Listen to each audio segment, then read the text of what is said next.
कभी कभी एक सवाल आता है कि ये वोल्टेज और ईएमएफ और एमएमएफ क्या होता है। चलो इसे समझते हैं। तो हमें पता है कि किसी भी सर्किट में जो करंट होता है वो हायर पोटेंशियल से लोअर पोटेंशियल की तरफ फ्लो होता है।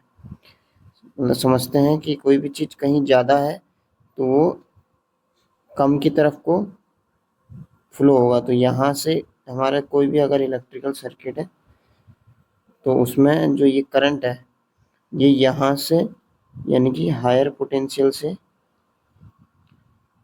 यहाँ की तरफ फ्लो होगा। करंट तब तक ही फ्लो होता है, इतना हमें पता है, कि जब तक पोटेंशियल डिफरेंस मेंटेन होगा।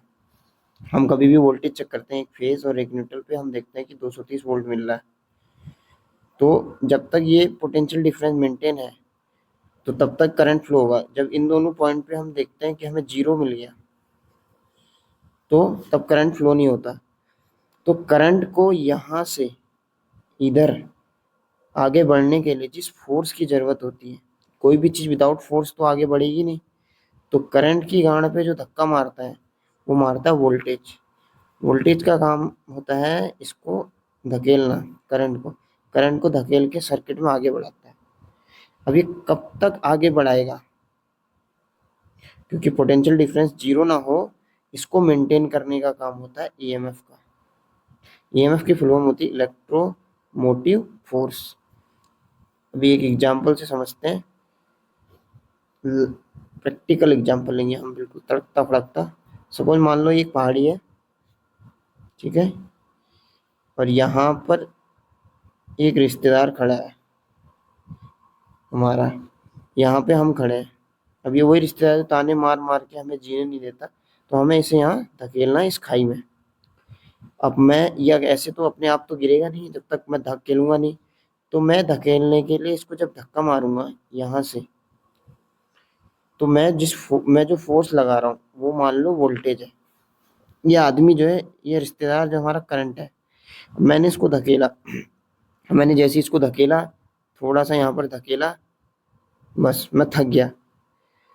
तो मेरे अंदर जो एनर्जी है वो एनर्जी बनी रहे इसको धकेलने के लिए। वो एनर्जी को ऐसे समझो कि वो ईएमएफ है, वो एनर्जी बनी रहेगी। तो मैं आगे बढ़ता रहूंगा इसको धकेल के यहाँ, ओम स्वाहा। ठीक है, तो मेरा जो लगाना है फोर्स हो गया, ये वोल्टेज हो गया। फोर्स कंटिन्यू मेंटेन रहे वो काम करेगा ईएमएफ। अब समझ आ गया होगा।